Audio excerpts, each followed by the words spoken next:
Hello hello hello hello hello hello hello hello hello. सबको मेरा प्रणाम है, नमस्कार है प्यारे बच्चों। जल्दी से जुड़ जाइए, फिर शुरू करते हैं आज की शानदार कक्षा।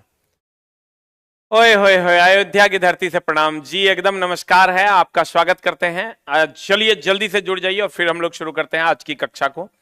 निम्नलिखित में से कौन सा एक धातु नहीं है? देखिए चला जी, अगर आपको धातु अधातु उपधातु पहचानना है तो हम आपको एक जुगाड़ बताते हैं, उससे आप पहचान लीजिएगा कि कौन धातु है, कौन अधातु है, कौन उपधातु है। ध्यान दीजिएगा, एक तो पहले जकरा में मौ लगा हुआ होगा और उसके अलावे लोहा, सोना, चांदी, लोहा सोना,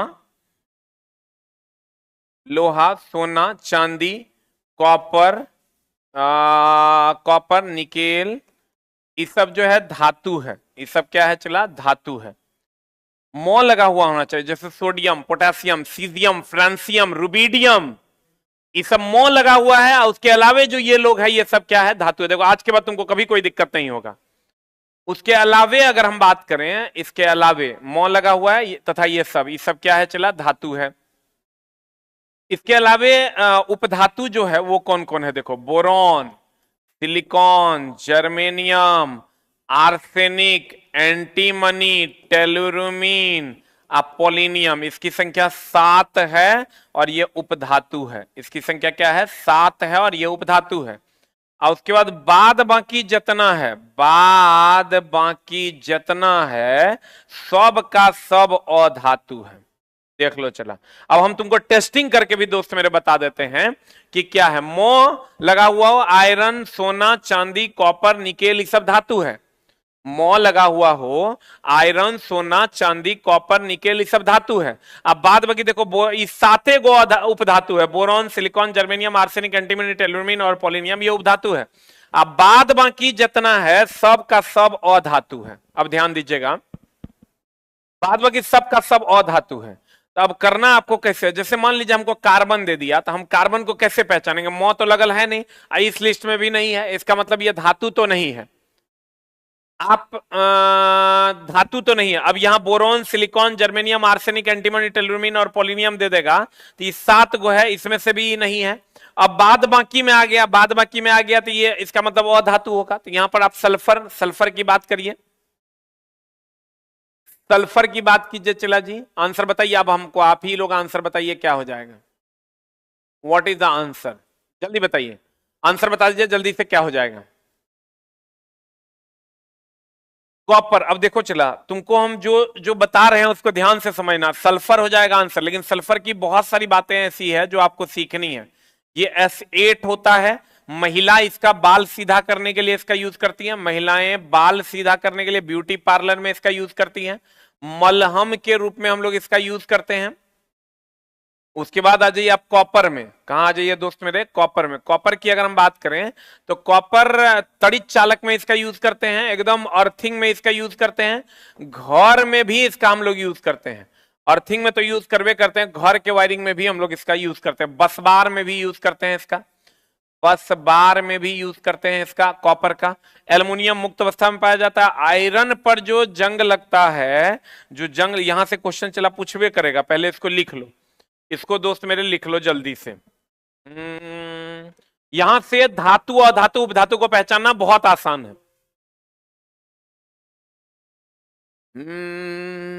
हम लोग इंतजार कर रहे थे कि आप आएंगे, 2 दिन से पगला रहे थे। चला जी, एकदम फिक्स है। हम बोले थे मंडे टू फ्राइडे में मेरी क्लास होगी, मंडे टू फ्राइडे में मेरी क्लास होगी, ऐसा हमने आपको कहा था। अब देख लो, मलहम में यूज करते हैं महिलाएं बाल सीधा करने में, ये बहुपरमाणुक है, ये बहुपरमाणुक है। तड़ित में यूज करते हैं कॉपर का, अर्थिंग में, बसबार में। मो लगा हुआ होगा, लोहा, सोना, चांदी, कॉपर, निकेल, ये धातु है। Boron, silicon, germanium, arsenic, antimony, tellurium, polonium, ये उपधातु है। और बाद बाकी सब क्या है? अधातु। उपधातु की संख्या कितनी है? 7। उपधातु की संख्या क्या है? 7।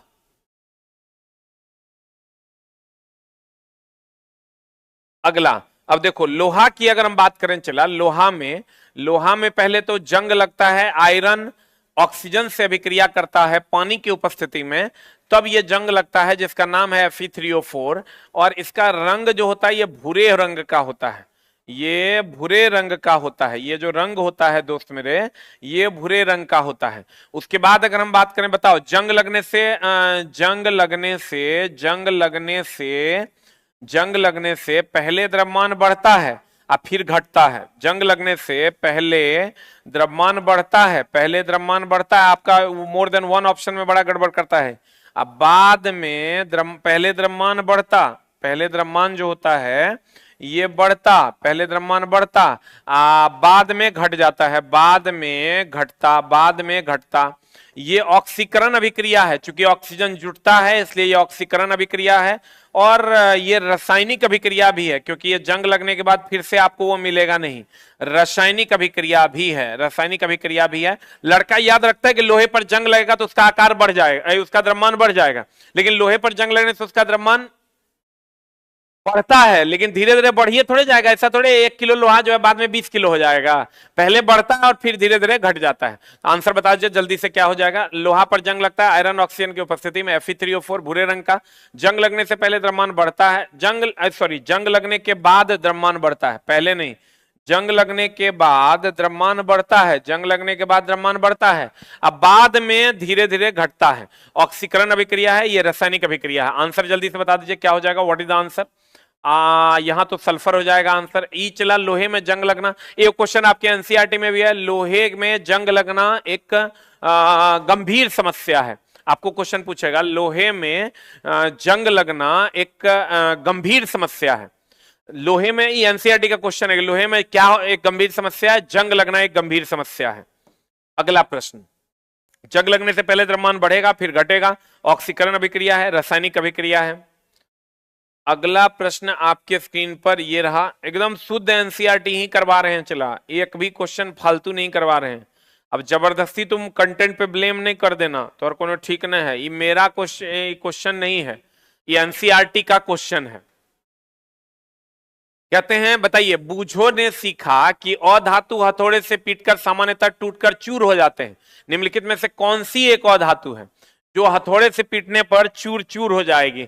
बताओ, लोहे का किल, अल्युमिनियम का तार, कॉपर, ये सब तो धातु है। अल्युमिनियम में मौ लगल है धातु है, लोहा धातु है ये, कॉपर धातु है ये, कोयले का टुकड़ा हो जाएगा आंसर। कोयले का टुकड़ा इज द राइट आंसर, कोयले का टुकड़ा इज द राइट आंसर। अगला प्रश्न आपके स्क्रीन पर ये रहा, आज धातु और धातु चैप्टर ही है, चला। कहता धातु सामान्यतः कठोर होता है, निम्नलिखित में से कौन सी धातु अपवाद है और आसानी से चाकू से काटा जा सकता है? देखो, सोडियम जो होता है ये आसानी से चाकू से काट सकते हैं, इसका कुछ कुछ बात है, इसको बढ़िया से लिख लो। चाकू से काट सकते हैं, चाकू से काट सकते हैं। दूसरा, सोडियम के बारे में अगर कहेगा तो ये अम्ल से सोडियम अभिक्रिया करता है और कौन गैस देता है? हाइड्रोजन गैस देता है। और अगर हम सोडियम की बात करें, सोडियम को किरोसिन में डुबा कर रखते हैं, सोडियम को किरोसिन में डुबा कर रखते हैं, किरोसिन में डुबा कर रखते हैं, किरोसिन में डुबा कर रखते हैं, किरोसिन में डुबा कर रखते हैं, किरोसिन में डुबा कर रखते हैं। किसको? सोडियम को कहां डुबा कर रखते हैं दोस्त मेरे? किरोसिन में डुबा कर रखते हैं। सोना की अगर हम बात करें, इसको पीट कर चादर बनाया जा सकता है। एक चीज एकदम ध्यान रखिएगा, किरोसिन में डुबा कर किसको रखते हैं? पानी में डुबा कर रखते हैं फास्फोरस को। सर, जितना बढ़िया आप कंटेंट देते हैं, लोग पैसे लेकर भी बेकार कंटेंट दे रहे हैं। कंटेंट देता है और बोलता है कि तुम इसी से आएगा। 10,000 क्वेश्चन पढ़ा है, 10,000 क्वेश्चन में रहेगा, आएगा और कहता है। अच्छा चला, ये सब कोई बात नहीं है, सब लोग अच्छा पढ़ाता है, आप पढ़ाई कीजिए। सोना की बात अगर हम करें, देखो ये क्वेश्चन क्या पूछेगा, तो अम्ल सोडियम से अभिक्रिया करके हाइड्रोजन गैस देगा, लेकिन अगर अम्ल क्षार से अभिक्रिया करेगा ना तो लवण और जल देगा। यहां पर दो बातें, ये हमेशा क्वेश्चन एनसीईआरटी में है, इसलिए एनसीईआरटी का ओरिजिनल क्वेश्चन है, मेरे घर से ही क्वेश्चन हमने लाए हैं। देख लो, अम्ल सोडियम से अभिक्रिया करेगा, हाइड्रोजन गैस देगा, लेकिन अम्ल क्षार से अभिक्रिया करेगा तो लवण और जल देगा।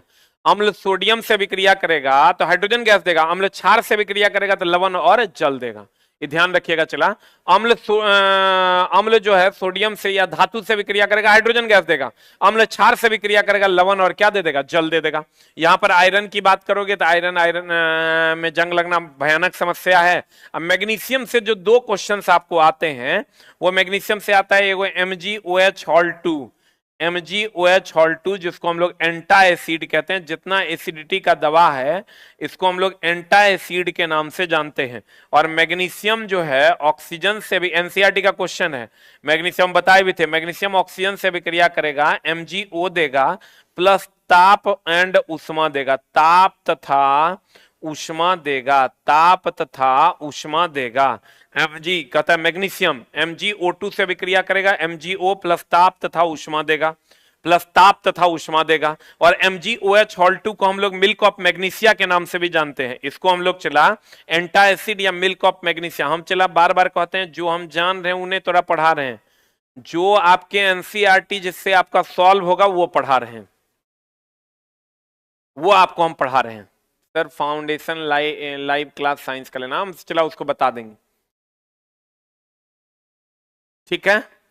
अब देख लो, चलो जल्दी से बता दो क्या हो जाएगा। चाकू से काट सकते हैं, अम्ल सोडियम से विक्रिया करेगा, हाइड्रोजन गैस देगा, अम्ल क्षार से विक्रिया करेगा, लवण और जल देगा। MgOH हॉल 2 एंटा एसिड है, मिल्क ऑफ मैग्नीशिया कहते हैं। और MgO2 जो है, MgO ताप तथा ऊष्मा देता है, MgO2 से विक्रिया करेगा, MgO प्लस ताप तथा ऊष्मा देगा। ये क्वेश्चन हम करवाए भी थे।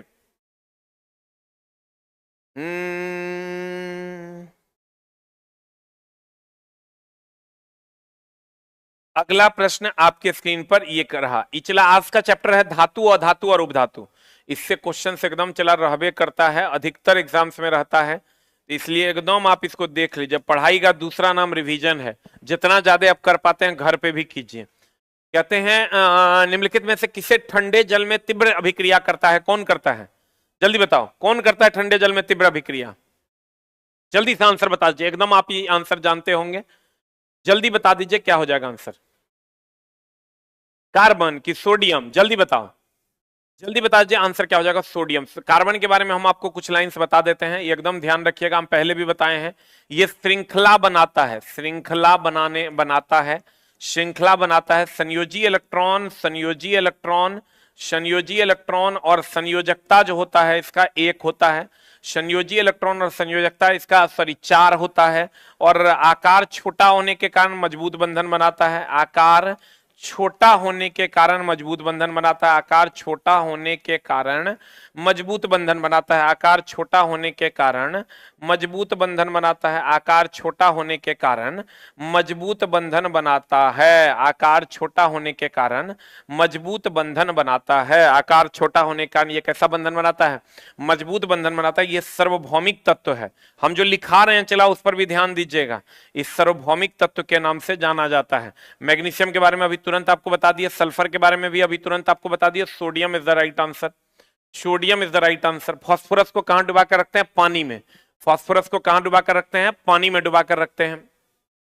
कार्बन श्रृंखला बनाता है, संयोजी इलेक्ट्रॉन और संयोजकता इसकी कितनी होती है, 4 होती है। आकार छोटा होने के कारण मजबूत बंधन बनाता है, सार्वभौमिक तत्व के नाम से जाना जाता है। आकार छोटा होने के कारण, इस सब एनसीईआरटी में है, इस सब एनसीईआरटी में है, आकार छोटा होने के कारण मजबूत बंधन बनाता है और सार्वभौमिक तत्व के नाम से जाना जाता है। अब चला इसमें जो है तुमको एक क्वेश्चन जो तत्व में जो अधिकतर पूछा जाता है उसकी अगर हम बात करें, तत्व में जो अधिकतर पूछा जाता है उसकी अगर हम बात करें, क्लोरीन अगर दे दे तो चला आंसर मार देना ब्लीचिंग पाउडर, ब्लीचिंग पाउडर का सूत्र होता है CaOCl इंटू Cl। दूसरा अगर एक क्वेश्चन आपको देगा जिप्सम, जिप्सम जो है, जिप्सम की अगर हम बात करें, जिप्सम को अगर 120 डिग्री सी पर गर्म करते हैं, जिप्सम को 120 डिग्री सी पर अगर गर्म करिएगा तो प्लास्टर ऑफ पेरिस का निर्माण होगा। जिप्सम को 120 डिग्री सी पर गर्म करते हैं तो प्लास्टर ऑफ पेरिस का निर्माण होता है, ये 100 डिग्री सी पर, या यूं कहें कि जिप्सम को 100 डिग्री सी पर अगर गर्म कीजिएगा तो प्लास्टर ऑफ पेरिस बनेगा, जिप्सम को 100 डिग्री सी पर गर्म कीजिएगा प्लास्टर ऑफ पेरिस बनेगा। जिप्सम को 100 डिग्री सी पर गर्म कीजिएगा तो क्या बनेगा, चला प्लास्टर ऑफ पेरिस बनेगा। कुछ पॉइंट्स है जिसको हम एकदम एनसीईआरटी में है और आपको पूछ सकता है, उस पर ध्यान दीजिएगा। दूसरा कैल्शियम ऑक्साइड जो है इस CO2 से अभिक्रिया करेगा तो ये CaCO3 दे देगा, और एक क्वेश्चन आपको देगा CaOH2O से अभिक्रिया करेगा, H2O से अभिक्रिया करेगा तो CaOH हॉल 2 दे देगा। इसको आप चला जल्दी से लिख लीजिए, CaO CO2 से अभिक्रिया करेगा, CaCO3 दे देगा।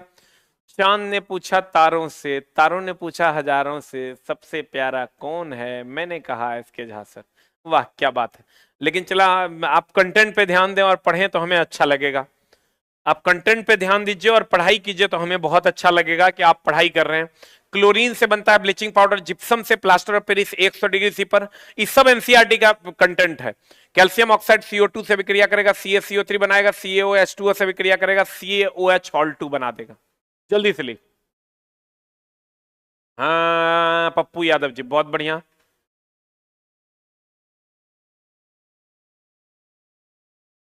हो गया। अगला प्रश्न आपके स्क्रीन पर ये रहा। दोस्त मेरे, अगला प्रश्न आपके स्क्रीन पर ये रहा, बताइए आंसर क्या होगा।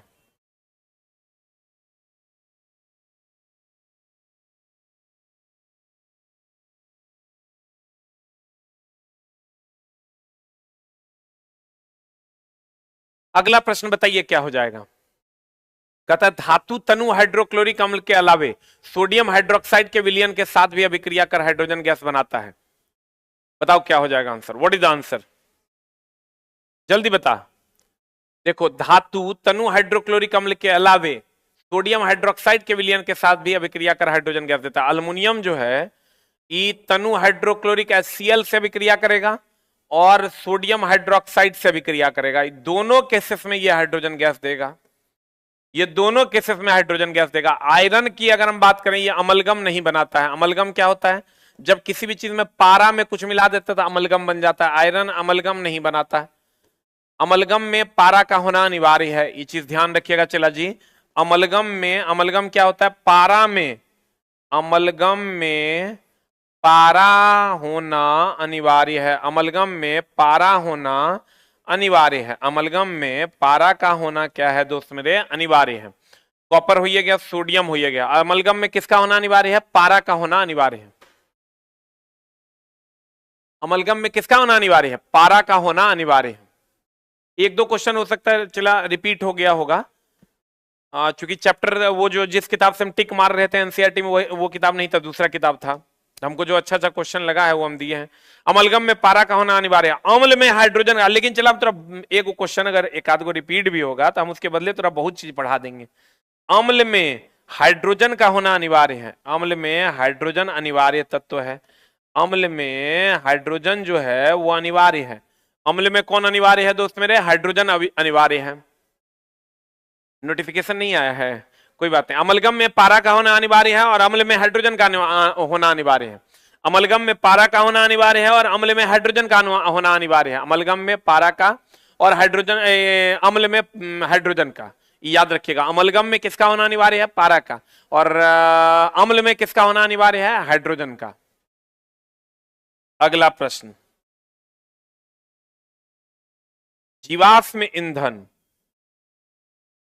जीवाश्म ईंधन जिसके अवशेषों से प्राप्त होता है वो क्या है, जल्दी बता। जीवाश्म ईंधन मृत जीवों से प्राप्त होता है।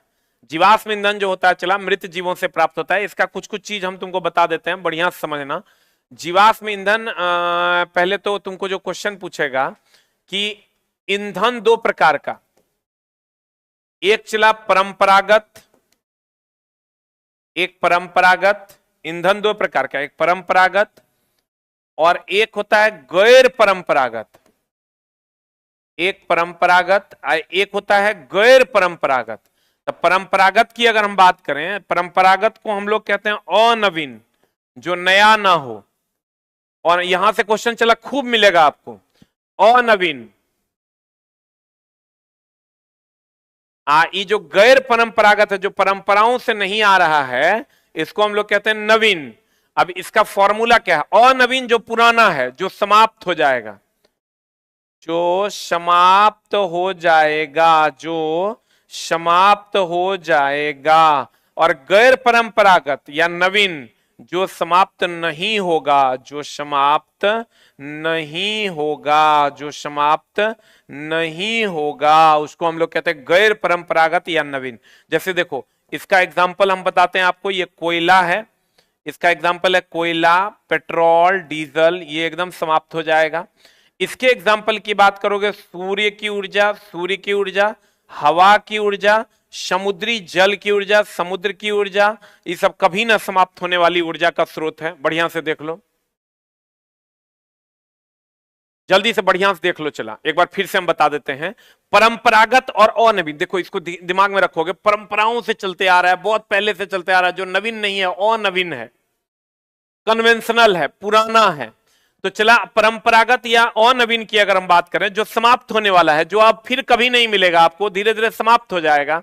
और गैर परंपरागत या गैर परंपरागत जो परंपराओं से नहीं है, जो नया है, और जो नया है वो क्या है, नवीन है। नवीन हम लोग वही खोज रहे हैं जो समाप्त नहीं होगा, जैसे सूर्य, हवा और समुद्र की ऊर्जा। जल्दी से इसको लिख लो।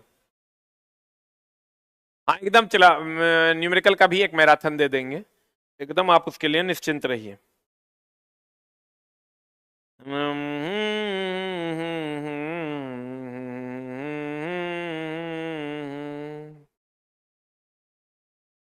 हो गया।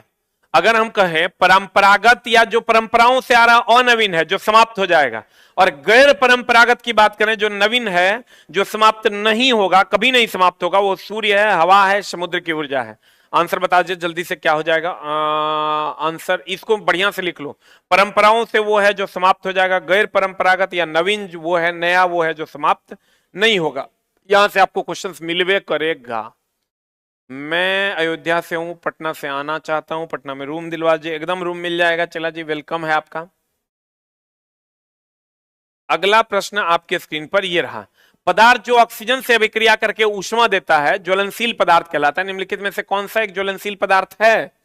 देख लो, लोहे की कील, कांच, पत्थर का टुकड़ा, लकड़ी। लकड़ी एक ज्वलनशील पदार्थ है। अब देखो, इसमें भी एक ज्वलनशील पदार्थ का ऊष्मीय मान होता है, हम बताए थे, जो किलो जूल पर ग्राम पर केजी में नापा जाता है। ज्वलनशील पदार्थ का ऊष्मीय मान किलो जूल पर केजी में नापा जाता है। ये एनसीईआरटी का चला क्लास 6 का है, इसलिए थोड़ा सा तुमको आसान लग गया होगा ये क्वेश्चन। लेकिन हमको ही बताइए, आपको क्वेश्चन पूछेगा, जब आप एग्जाम हॉल में जाइएगा तो आपको एनसीईआरटी का एक क्वेश्चन, इसका जो टफ लेवल का है, जलाने के लिए जरूरी है, जलाने के लिए जरूरी है, जलाने के लिए जरूरी है। एक ऑप्शन देगा तुमको ईंधन, एक ऑप्शन देगा तुमको ईंधन, दूसरा ऑप्शन देगा आग, और तीसरा ऑप्शन देगा ऑक्सीजन, ऑक्सीजन, और चौथा ऑप्शन देगा सौर। बताइए क्या जरूरी है? 1, 2 और 3। एनसीईआरटी का इस टॉपिक का सबसे उल्टा क्वेश्चन है ये। 1, 2 एंड 3 जलाने के लिए क्या जरूरी है? ईंधन जरूरी है, आग जरूरी है, ऑक्सीजन जरूरी है, या तीनों जरूरी है, या तीनों में से कोई एक चलेगा तो रहेगा तो चल जाएगा? बताओ आंसर क्या होगा? What is the answer? जलाने के लिए चला तीनों चीज जरूरी है, ईंधन भी जरूरी है, आग भी जरूरी है, ऑक्सीजन भी जरूरी है। ईंधन भी जरूरी है, आग भी जरूरी है, ऑक्सीजन भी है। चलाने के लिए ईंधन भी जरूरी है, आग भी जरूरी है, ऑक्सीजन भी जरूरी है। तीनों चीज जरूरी है। अगर आप जलाने के लिए ईंधन हटा दीजिएगा तो नहीं रहेगा। ये देखो, बहुत सारा बच्चा ऑक्सीजन मार दिया। जलाने के लिए खाली ऑक्सीजन रहेगा, जल जाएगा। अभी ऑक्सीजन वातावरण में आग लगा हुआ है। ईंधन भी चाहिए, आग भी चाहिए, ऑक्सीजन भी चाहिए, तीनों रहेगा तभी जलेगा। जलाने के लिए ईंधन भी चाहिए, आग भी चाहिए, और ऑक्सीजन भी चाहिए। पदार्थ जो ज्वाला के साथ नहीं जलता है, हम बताए थे। चला बताओ जल्दी से, पदार्थ जो ज्वाला के साथ नहीं जलता है। चला क्वेश्चन आज रिपीट हो गया है कुछ कुछ।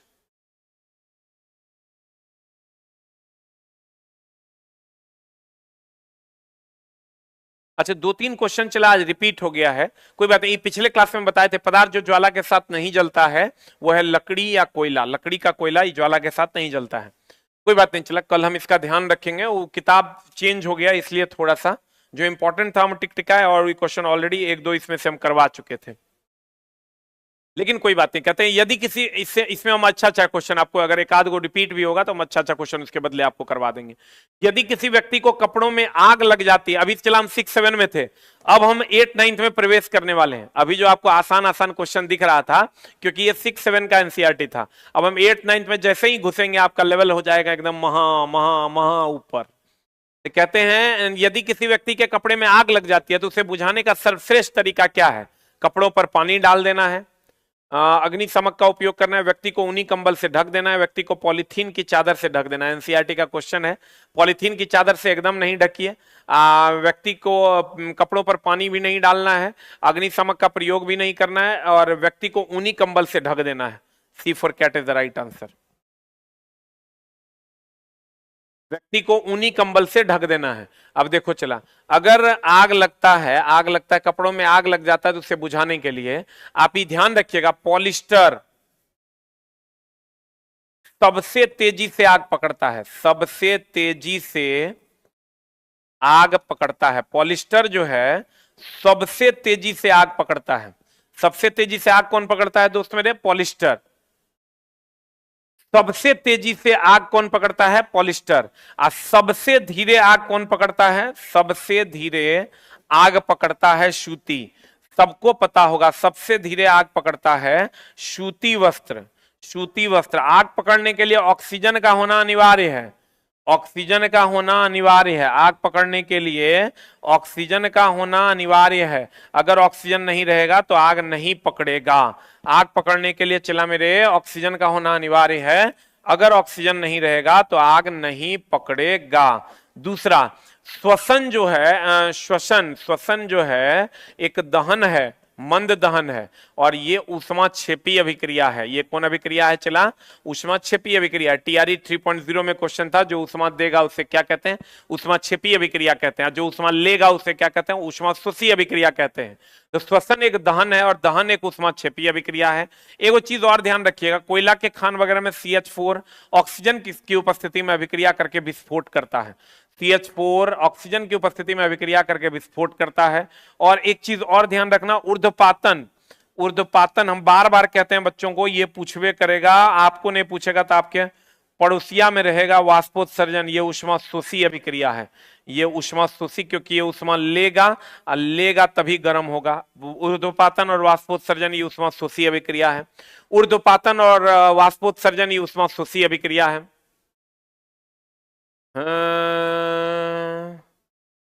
ऊर्ध्वपातन और वाष्पोत्सर्जन ये ऊष्माशोषी अभिक्रिया है। ऊर्ध्वपातन और वाष्पोत्सर्जन जो है ये ऊष्माशोषी अभिक्रिया है। ऊर्ध्वपातन वाष्पोत्सर्जन ये कौन अभिक्रिया है? ऊष्माशोषी अभिक्रिया है। देख लो क्यों? क्योंकि वाष्पोत्सर्जन तब होगा जब ऊष्मा ग्रहण करके वो गर्म होगा, और ऊर्ध्वपातन तब होगा जब ऊष्मा ग्रहण करके ठोस से सीधे गैस में बदलेगा, तो उसको ऊष्मा ग्रहण न करना होगा। ये सब ऊष्माशोषी है, ये सब ऊष्माशोषी है। आपका क्वेश्चन सिर्फ इतना था कि बताओ जो ऊष्मा देगा ऊष्माक्षेपी और जो ऊष्मा लेगा ऊष्माशोषी। ठीक है, अगला प्रश्न। पॉलिस्टर सबसे तेजी से आग पकड़ता है, सबसे धीरे से आग कौन पकड़ता है? सूती। ऑक्सीजन का होना अनिवार्य है जलने के लिए। जलने के लिए किसका होना अनिवार्य है? ऑक्सीजन का। श्वसन एक दहन है जो ऊष्माक्षेपी अभिक्रिया। ऊर्ध्वपातन और वाष्पोत्सर्जन ऊष्माशोषी अभिक्रिया है। एक चीज हमेशा ध्यान रखिएगा, अगर गर्म करना है तो ऊष्मा लेगा, ऊष्मा लेगा अर्थात ये ऊष्माक्षेपी शोषी हो गया। गरम करना है तो ऊष्माशोषी हो गया, और ठंडा करना है तो ऊष्मा निकालना होगा। ठंडा करना है तो ऊष्मा निकालना होगा, ये ऊष्माक्षेपी अभिक्रिया है। किसी भी चीज को अगर आपको गर्म करना है तो गर्म करेगा तो ऊष्मा लेगा, तो ऊष्माशोषी है, और ठंडा करेगा तो ऊष्मा देगा, ऊष्माक्षेपी अभिक्रिया, ऊष्माक्षेपी अभिक्रिया है। गर्म करेगा तो ऊष्मा देगा, ऊष्मा लेगा तब गर्म होगा तो ऊष्माशोषी। ठंडा करोगे तो ऊष्मा निकालना होगा, और निकालिएगा तो ऊष्माक्षेपी अभिक्रिया है। और आपको सिंपल पूछा था, जो ऊष्मा देगा ऊष्माक्षेपी है और जो ग्रहण करेगा ऊष्माशोषी है। आंसर हो जल्दी बता। अभी चला हम लोग क्लास 6-7 में है, जैसे जैसे आगे बढ़ेंगे क्लास 8-9 में हम लोग चलते जाएंगे। 8-9 में 10th में जब जाएंगे तो एकदम क्वेश्चन का स्टैंडर्ड आपका और थोड़ा बढ़ जाएगा। थोड़ा क्या, बहुत ज्यादा बढ़ेगा जैसे जैसे आगे बढ़ेंगे। आपका बहुत बड़ा फैन हूं, आपका मूर्ति रख के पूजा करने का मन करता है। हर चट्टा कुछ से कुछ करते रहता है। अब तारीफ करो लेकिन इतना भी नहीं करो कि हमको फुला दो। हम लोग तो चला एक मामूली सा शिक्षक हैं, पढ़ाते हैं। आप चला पूजा करना है तो अपने मम्मी पापा की कीजिए, उससे उससे बड़ा आपका हितैषी धरती पर कोई नहीं है। पत्तियों के हरा रंग का वर्णक मौजूद होने का कारण कौन है? पर्णहरित है, पर्णहरित है। चला राइबोसोम का काम क्या है? प्रोटीन संश्लेषण। राइबोसोम का काम है प्रोटीन संश्लेषण। राइबोसोम का काम है प्रोटीन संश्लेषण। माइटोकॉन्ड्रिया सबको पता है एटीपी का निर्माण करता है, माइटोकॉन्ड्रिया एटीपी का निर्माण करता है।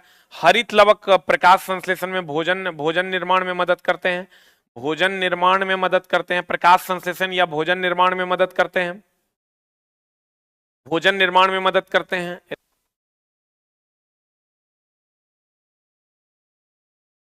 भोजन निर्माण में मदद करते हैं। पर्णहरित हो जाएगा आंसर। माइटोकॉन्ड्रिया ये है। माइटोकॉन्ड्रिया की अगर हम बात करें, ये कहवा है?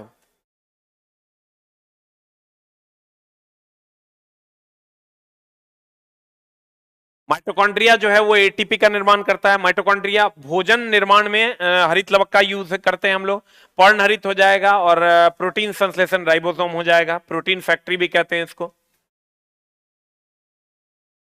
कल के क्वेश्चन का स्टैंडर्ड थोड़ा सा बढ़ा हुआ रहेगा, चला, घबराना नहीं। बताओ अगला। धीरे धीरे हम लोग क्लास जैसे जैसे आगे बढ़ेंगे क्वेश्चन का स्टैंडर्ड बढ़ता जाएगा।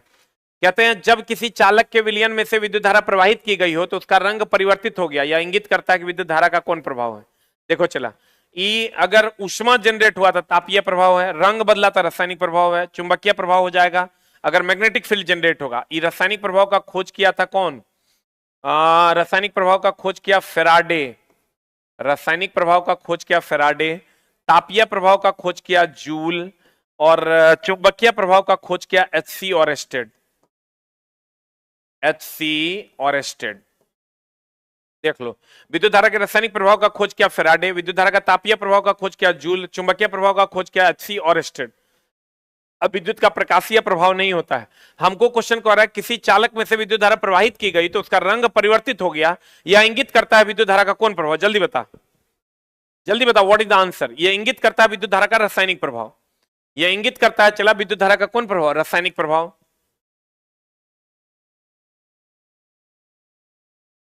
एगो लड़का लिखता है गुरुजी आप हमें मर्द बना दिए हैं। अरे दोस्त मेरे, हम कैसे तुमको मर्द बना दिए? ये कौन बात कह रहे हैं आप? इतनी अपमानजनक बातें कर रहा है ये लड़का। बता, विद्युत धारा का रासायनिक प्रभाव की अगर हम बात करें, इलेक्ट्रोप्लेटिंग, इलेक्ट्रोप्लेटिंग, इलेक्ट्रोप्लेटिंग, इलेक्ट्रोप्लेटिंग विद्युत धारा के रासायनिक प्रभाव पर है। इलेक्ट्रोप्लेटिंग में केवल डीसी यूज करते हैं, ट्रांसफार्मर में केवल एसी यूज करते हैं। ये ध्यान रखिएगा, चला, ट्रांसफार्मर में जो है केवल और केवल एसी यूज करते हैं, इलेक्ट्रोप्लेटिंग में केवल डीसी यूज करते हैं।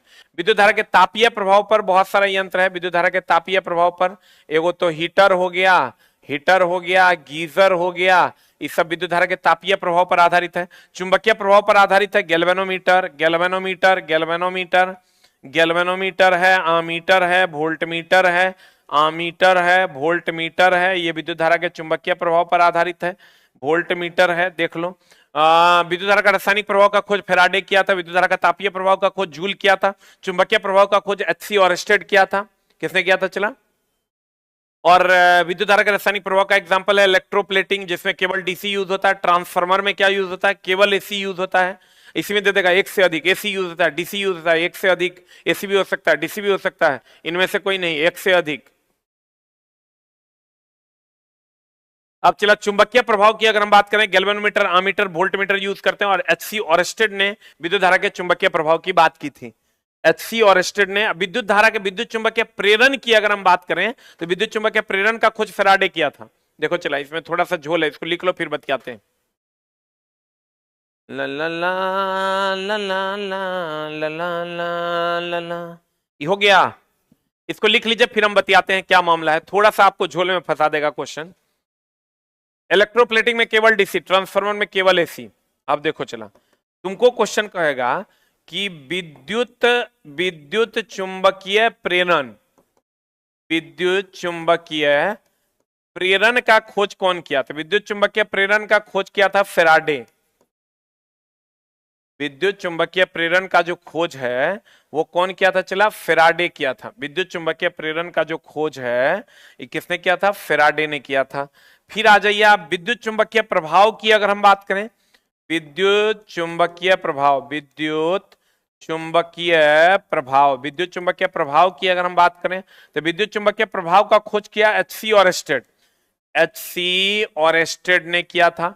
अगर आपको दे दे विद्युत चुंबकीय प्रेरण की बात कर दे, अगर विद्युत चुंबकीय प्रेरण की बात कर दे, विद्युत चुंबकीय प्रेरण की अगर बात कर दे तो विद्युत चुंबकीय प्रेरण का खोज कौन किया था? चला, आइए विद्युत चुंबकीय तरंग का, विद्युत चुंबकीय तरंग का खोज कौन किया? विद्युत चुंबकीय तरंग का खोज कौन किया? विद्युत चुंबकीय तरंग का खोज किया था मैक्सवेल ने।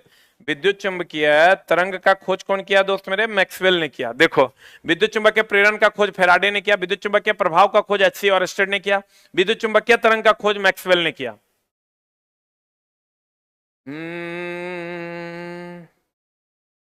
देख लो चला। कहते हैं विद्युत चुंबकीय प्रेरण की अगर हम बात करें तो ये फैराडे ने किया था। विद्युत चुंबकीय प्रभाव का खोज एचसी ऑरस्टेड ने किया। विद्युत चुंबकीय तरंग का खोज मैक्सवेल ने किया। आप एक गुरु हैं और प्रेरणा है अपने छात्रों की सफलता के लिए। आपका समर्पण वास्तव में सराहनीय है। पढ़ाने के प्रति आपका जुनून हर पाठ में झलकता है। आपके पास जटिल विषयों को समझाने का, आसान बनाने का उपहार है। दोस्त मेरे, एकदम हम कोशिश करते हैं कि जो चीजें आपके लिए क्लिष्ट हो वो हम आसान बना के आपको दे दें, और आप इसके लिए हमारी सराहना करते हैं। आपको धन्यवाद है। विद्युत चुंबकीय प्रेरण की अगर हम बात करें, विद्युत चुंबकीय प्रेरण फैराडे ने, विद्युत चुंबकीय प्रभाव एचसी ऑरस्टेड ने, अब विद्युत चुंबकीय तरंग की खोज मैक्सवेल ने। विद्युत चुंबकीय तरंग की खोज किसने की थी दोस्त मेरे? मैक्सवेल ने। विद्युत चुंबकीय प्रेरण फैराडे ने। विद्युत चुंबकीय प्रभाव की खोज एचसी ऑरस्टेड ने। विद्युत चुंबकीय तरंग की खोज मैक्सवेल ने। विद्युत चुंबकीय तरंग की खोज किसने की थी दोस्त मेरे? मैक्सवेल ने।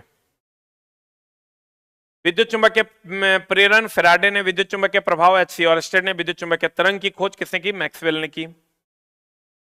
चलिए, सब अलग अलग है। विद्युत चुंबकीय प्रेरण फैराडे इस पर चलता है, विद्युत चुंबकीय प्रेरण की घटना पर चलता है मेरे दोस्त। खूब पूछता है। जनरेटर चलता है और ट्रांसफार्मर चलता है। जो विद्युत चुंबकीय प्रेरण की ट्रांसफार्मर चलता है विद्युत चुंबकीय प्रेरण की घटना पर। विद्युत चुंबकीय प्रभाव पर एचसी ऑरस्टेड। विद्युत चुंबकीय तरंग मैक्सवेल ने खोजा था। अगला प्रश्न आपके स्क्रीन पर ये रहा। आज एक दो क्वेश्चन कल पिछले क्लास से रिपीट हो गया, क्योंकि बुक्स मिसमैच हो गया था। जो बुक से हम टिक मार रहे थे वो नहीं था, तो हमको इंपॉर्टेंट लगा तो फिर से हम उसको टिक मार दिए एक दो। इसके लिए हम क्षमा प्रार्थी हैं। कल आपको हम फिर अच्छे अच्छे प्रश्नों से मुखातिब करवाएंगे। चंद्रमा की सतह पर खड़ा हुआ कोई अंतरिक्ष यात्री किसी गेंद को ऊपर की ओर फेंकता है। गेंद छोड़े गए बिंदु से सीधे गिर जाएगी, अंतरिक्ष में लटक रहेगी, ऊपर जाएगी और फिर चंद्रमा की सतह पर वापस आ जाएगी। क्या होगा? आंसर बताओ। या ऊपर जाती रहेगी। एक ऑप्शन है आपका, ऊपर जाती रहेगी और कभी वापस नहीं आएगी। बताइए आंसर क्या होगा? चंद्रमा के सतह पर फेंक रहे हैं। चलिए जल्दी से आंसर बता दीजिए। जल्दी से क्या हो जाएगा? What is the answer? जल्दी से बता दीजिए आंसर क्या हो जाएगा। क्वेश्चन कह रहा है चंद्रमा के सतह पर खड़ा हुआ कोई अंतरिक्ष यात्री किसी गेंद को ऊपर की ओर फेंकता है, तो गेंद छोड़े गए बिंदु से सीधे गिर जाएगी, अंतरिक्ष से लटकी रहेगी, ऊपर जाएगी और चंद्रमा की सतह पर फिर वापस आ जाएगी। क्योंकि वहां तो जी का मान है। वो अलग बात है कि g/6 है। वहां पर जो बल लगता है किसी वस्तु पर वो mg/6 लगता है। तो इसलिए जब mg/6 लगेगा मतलब एक बल लगेगा। अब बल लगेगा तो वो ऊपर जाएगा और फिर लौट के आएगा। इसमें लड़का मार देगा, अंतरिक्ष में लटक जाएगी। नहीं, अगर चंद्रमा पर नहीं, अंतरिक्ष में फेंकोगे ना, अंतरिक्ष में आप फेंकते हैं, अंतरिक्ष में फेंकोगे तब वो घूमने लगेगा। अंतरिक्ष में फेंकोगे तो घूमने लगेगा, लेकिन अगर चंद्रमा के सतह पर फेंकोगे तो वह वहीं वापस लौट कर आ जाएगा। कभी वापस नहीं आएगा। नहीं भाई, चंद्रमा पर आएगा, पृथ्वी पर भी आएगा, चंद्रमा पर भी आएगा, पृथ्वी पर भी आएगा, लेकिन अगर अंतरिक्ष में फेंकोगे तो वो वापस लौट कर नहीं आएगा, घूमने लगेगा, वापस नहीं आएगा। घूमने लगेगा और वापस नहीं आएगा, वापस नहीं आएगा। लेकिन चंद्रमा पर अगर बात करोगे, चंद्रमा पर वापस आ जाएगा, mg/6 हो जाएगा।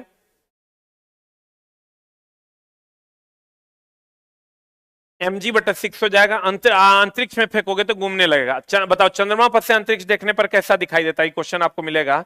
चंद्रमा पर से अंतरिक्ष देखने पर, चंद्रमा पर से अंतरिक्ष देखने पर काला दिखाई देता है। देखने पर काला दिखाई देता है। चंद्रमा पर से अंतरिक्ष को आप देखिएगा तो कैसा दिखाई देगा? काला दिखाई देगा।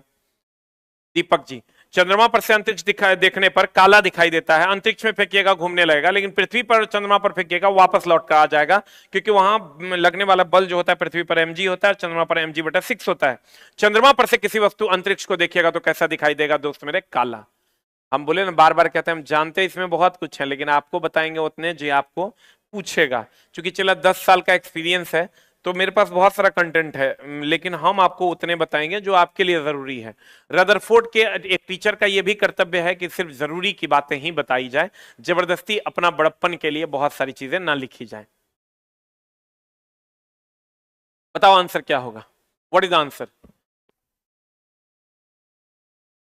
और ऊपर, हाँ हाँ हाँ हाँ, पलायन वेग से फेंकिएगा तो वापस नहीं आएगा, तो पृथ्वी पर से भी फेंकिएगा तो नहीं आएगा। कहते हैं रदरफोर्ड के अल्फा कण प्रकीर्णन का प्रयोग परिणाम स्वरूप खोजा गया था नाभिक, परमाणु के नाभिक खोजे गए थे। रदरफोर्ड के अल्फा कण प्रकीर्णन की अगर बात करोगे, रदरफोर्ड का अल्फा कण प्रकीर्णन की अगर बात करोगे तो इससे नाभिक का खोज हुआ, नाभिक का खोज हुआ। इसने जो प्रयोग किया था वो सोने का पत्थर था, प्रयोग जो इन्होंने किया था वो सोने का पत्थर था, सोने का पत्थर था, सोने का पत्थर इन्होंने प्रयोग किया था, प्रयोग जो इन्होंने किया था वो सोने का पत्थर था, सोने का पत्थर इन्होंने प्रयोग किया था। प्रयोग जो इन्होंने किया था वो क्या किया था दोस्त मेरे, सोने का पत्थर प्रयोग किया था। और कहते हैं नाभिक का खोज किया था। और किसका पत्थर प्रयोग किया था, सोने का। कौन किरण का प्रयोग किया था, अल्फा किरण का। कौन सा प्रकाश का कौन सा प्रभाव, तो प्रकीर्णन। प्रकाश का कौन सा प्रभाव, तो प्रकीर्णन। यहां क्वेश्चन डायरेक्ट मार देना है भैया रदरफोर्ड। इलेक्ट्रॉन का खोज कौन किया था, जे थॉमसन। और प्रोटॉन का खोज किसने किया, गोल्डस्टीन ने। कभी कभी रदरफोर्ड भी दे देता है, तो दोनों में से कोई एक चुनना है, दोनों को नहीं चुनना है। गोल्डस्टीन। और नाभिक का खोज कौन किया था, रदरफोर्ड। रदरफोर्ड ने नाभिक का खोज किया था। परमाणु द्रव्यमान नहीं होगा, आंसर बता दो। अल्फा प्रकीर्णन प्रभाव जो है, हाँ चला जी, आप एकदम शुद्ध एनसीईआरटी हम आपके सेवा में उपलब्ध करवा दिए हैं। अभी हम लोग 6-7 क्लास में हैं। एक कल से में भी हम लोग क्लास 8th में प्रवेश करेंगे, फिर क्लास 9th में, फिर आपका क्लास 10th में घुसेंगे। बताइए, नाभिक में प्रयोग सोने के पत्थर में अल्फा किरण प्रकीर्णन प्रभाव। ये अगर अल्फा, रदरफोर्ड का अल्फा कण प्रकीर्णन की अगर बात करेगा तो कहेगा इससे क्या चीज का खोज हुआ, नाभिक का। इसमें प्रयोग किया गया सोने का पत्थर, अल्फा किरण का प्रयोग किया गया और प्रकीर्णन प्रभाव का प्रयोग किया गया। अगला, एक्स इलेक्ट्रॉन की संख्या। देखो ये क्वेश्चन बड़ा सुंदर है, गौर फरमाइएगा, समझ में आएगा।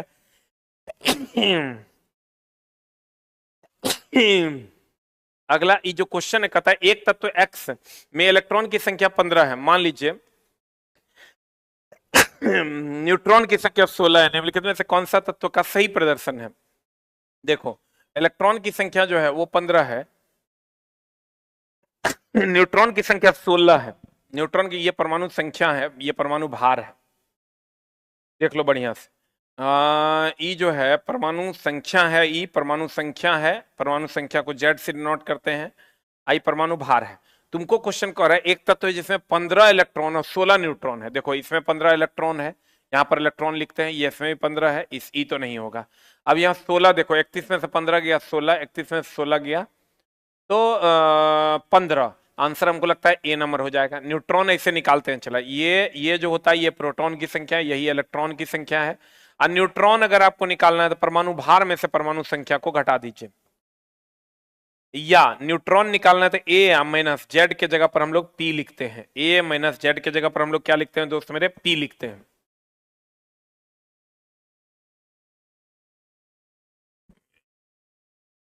जल्दी से बता दो। कहता है यहां जो कोई तत्व है ये जेड है, क्या है ये, और ऊपर बताओ ये जो तत्व है ये जेड है, ये पी है, ये ई है, ये पी है और ये क्या है, ई है। अब गौर फरमाइएगा, यहां जो न्यूट्रॉन है वो न्यूट्रॉन ए माइनस जेड है। न्यूट्रॉन की अगर हम बात करें तो ए माइनस जेड हो जाएगा, परमाणु भार माइनस परमाणु संख्या। ये जेड के जगह पर हम पी लिख सकते हैं, जेड के जगह पर हम पी लिख सकते हैं, तो ए माइनस पी हो जाएगा। जेड के जगह पर अगर हम पी लिख सकते हैं तो ए माइनस क्या हो जाएगा, पी हो जाएगा। Is the answer.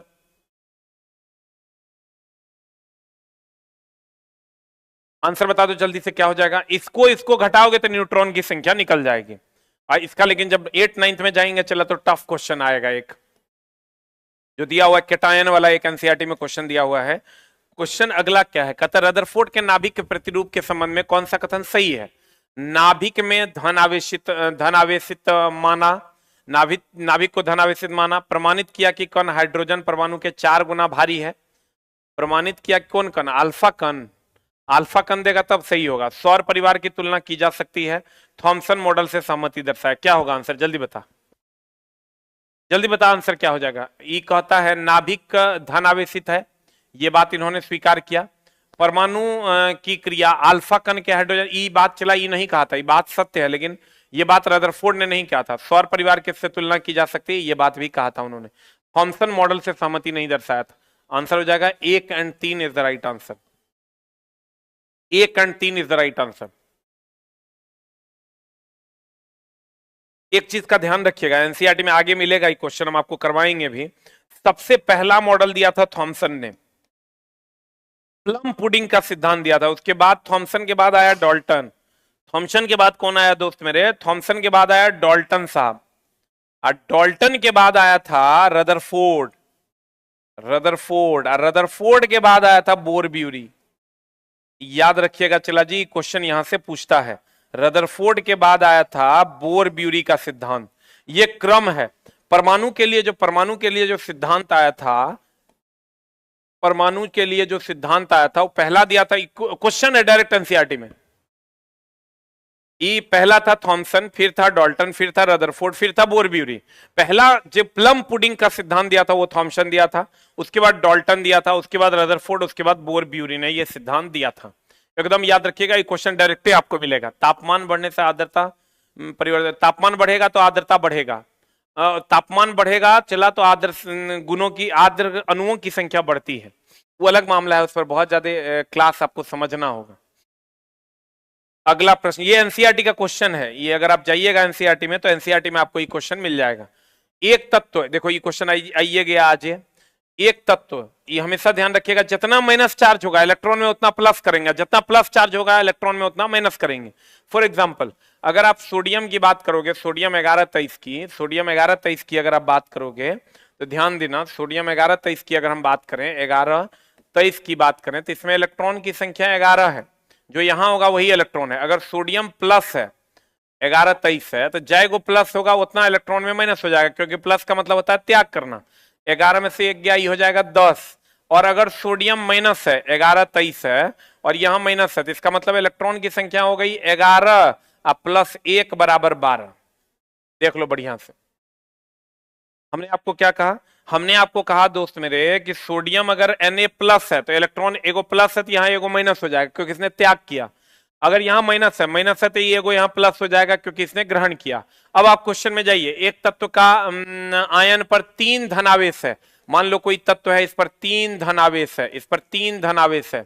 परमाणु का द्रव्यमान संख्या 27 है, परमाणु का द्रव्यमान संख्या 27 है और न्यूट्रॉन की संख्या 14 है। तो मान लेते ये परमाणु संख्या कुछ होगा, तो कितने इलेक्ट्रॉन की उपस्थिति है? इसका मतलब ये माइनस ये बराबर हो जाएगा 14। न्यूट्रॉन की संख्या कितनी है? 14, यानी 27 माइनस जेड बराबर हो जाएगा 14।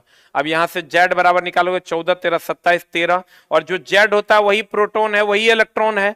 लेकिन हमको कह रहा है इलेक्ट्रॉन, इलेक्ट्रॉन तो ये ठीक है, इलेक्ट्रॉन की संख्या हो गई 13, लेकिन 3 को यहां पर प्लस है तो 3 को माइनस कर दो, 3 को प्लस है तो 3 को माइनस कर दो, 10। देखो कितना बढ़िया बच्चा सब बना लिया है। 3 को प्लस है तो 3 को माइनस कर देना होगा। सर क्या कर रहे हैं, जल्दी बताइए। अगर यहां 3 को प्लस है चला तो इलेक्ट्रॉन की संख्या ठीक है, ये जेड का मान 13 है, यही प्रोटॉन है, यही इलेक्ट्रॉन है। लेकिन 3 को प्लस है तो 3 को प्लस रहेगा तो माइनस कर देंगे, यहाँ प्लस रहेगा तो माइनस करेंगे इलेक्ट्रॉन में, और यहाँ माइनस रहेगा तो प्लस करेगा। 3 को प्लस है तो 3 को माइनस कर देंगे, 13 में से 3 गया, कितना हो जाएगा? 10 हो जाएगा। वेरी गुड, बहुत बढ़िया चला जी। मेरे दोस्त बार बार हम कहते हैं पढ़ने वालों की संख्या ज्यादा है और फॉर्म भरने वालों की भी संख्या ज्यादा है, रेगुलर पढ़ने वालों की संख्या बहुत कम है, वो वैकेंसी से भी कम है। तो आप अपने को उस लिस्ट में डालिए, आपका कंपटीशन किसी से नहीं होगा। प्लस है तो माइनस हो जाएगा, माइनस है तो क्या हो जाएगा? प्लस हो जाएगा। अगला प्रश्न आपके स्क्रीन पर ये रहा, 3 प्रोटॉन और 4 न्यूट्रॉन परमाणु की संयोजकता क्या होगी? जल्दी बता। 3 प्रोटॉन है तो 3 प्रोटॉन है तो ये हो जाएगा 1s2 और 2s1। तो बाह्यतम कक्षा में 1 इलेक्ट्रॉन है, इसकी संयोजकता जो होती बाह्यतम कक्षा के इलेक्ट्रॉन के बराबर होगा। तो आंसर बता दो जल्दी से, क्या हो जाएगा? 1 is the right answer. 1s2 2s1 है, 1s2 2s1 है, तो बाह्यतम कक्षा का इलेक्ट्रॉन कितना है? 1 है, तो इसकी संयोजकता भी कितनी हो जाएगी? 1 हो जाएगी। आंसर। अगला, चित्र में दर्शाया अनुसार मॉडल का सही प्रदर्शन है। कौन सा परमाणु के बोर मॉडल का सही प्रदर्शन है? अब देखो चला, परमाणु का बोर मॉडल क्या कहता है, पहला ये ऑर्डर रहेगा, पहला में 2, दूसरा में 8, तीसरा में 8, चौथा में 18। ये इस मिनिमम, ये मैक्सिमम ये रहेगा, इससे कम रह सकता है, लेकिन पहला भरेगा तभी दूसरा में जाएगा। तो पहला में देखो 1 2 इसमें है, इसमें 1 2 3 4 है, तो ये तो नहीं होगा। इसमें भी देखो 1 2 है, इसमें भी 1 2 है, तो ये तीनों हो गया, लेकिन दूसरा में आते हैं दूसरा में इसमें देखो क्या है, 1 2 3 4 5, या तो 8 रहेगा या 8 से कम रहेगा, तो ये सही है। यहां आओगे, 1 2 3 4 5 6 7, ये भी सही है। लेकिन चला इसमें आओगे 1 2 3 4 5 6 7 8 9 है, ये गलत है। या तो 8 को रहेगा दूसरा में, या 8 से कम रहेगा, या तो 2 को रहेगा, या तो 2 से कम रहेगा। अब आंसर बताओ। या तो पहली कक्षा में 2 को रहेगा, पहली से दूसरी में अगर जाना है तो पहला में 2 को रहेगा, दूसरा में 8 या 8 से कम रहेगा। इसमें देख लीजिए आप, इसमें पहले में 4 गो है, 1 2 3 4 है। इसमें चला पहले में जो है, इसमें पहले में देख लीजिए आपका एगो है, पहले में 2 गो है, लेकिन दूसरे में 9 गो है। तो आंसर बता दीजिए जल्दी से, क्या हो जाएगा? What is the answer? 1 और 4 इज द राइट आंसर। हाँ, आकर सही नहीं है, तो सही नहीं है कौन कौन? 2 और यहां 4, ये दोनों सही नहीं है, ये भी सही नहीं है, ये भी सही नहीं है। 2 और 4 सही नहीं है, क्योंकि पहले में या तो 2 गो रहेगा या 2 से कम रहेगा। अगर दूसरा है, इसका मतलब पहले में 2 गो भरवे करेगा, और उसके बाद दूसरा में 8 गो रहेगा या 8 से कम रहेगा, तीसरा में फिर 8 गो रहेगा या 8 से कम रहेगा। क्लियर? और इसका थ्योरी है चला 2n²। वो महत्तम कक्षा का इलेक्ट्रॉन, कक्षा में महत्तम इलेक्ट्रॉन की संख्या कितनी होती है? 2n²। कक्षा में महत्तम इलेक्ट्रॉन की संख्या कितनी होती है? 2n²। बताओ ये कौन दिया? 2n² का थ्योरी कौन दिया था? बोर ब्यूरी ने दिया या रदरफोर्ड ने दिया? जल्दी बता, बोर ब्यूरी ने दिया कि रदरफोर्ड ने दिया? जल्दी बता, आंसर क्या होगा? 2n² कक्षा में महत्तम इलेक्ट्रॉन की संख्या कितनी होती है? बोर ब्यूरी ने दिया या रदरफोर्ड ने दिया? धीरे धीरे चला आपका स्टैंडर्ड बढ़ते जाएगा। जैसे ही हम अभी तो 6 7 में थे, 8 9 कल से 8 में प्रवेश कर जाएंगे, तो आपका मामला जो है धीरे धीरे बढ़ते जाएगा, लेवल बढ़ते जाएगा। 2n² का थ्योरी कौन दिया था? 2n² का थ्योरी दिया था बोर ब्यूरी ने। Thank you very much, love you all, नमस्कार। 20 दिन 20 कक्षा में आपका स्वागत करते हैं। अभी तो 5 हुआ है, और धीरे धीरे आगे बढ़ेंगे चला जी, तो आपका स्टैंडर्ड भी आपका धीरे धीरे बढ़ते जाएगा। अभी क्लास 6 7 चल रहा था, अब हम लोग 8 9 में चलेंगे। Thank you very much, love you all. आज जैसे 10th में जाएंगे थोड़ा और स्टैंडर्ड बढ़ेगा, तो उम्मीद करेंगे कि आपके लिए हम वो सब कुछ इस 20 क्लास में कर सकें जो आपके लिए जरूरी है। Thank you very much, love you all, नमस्कार।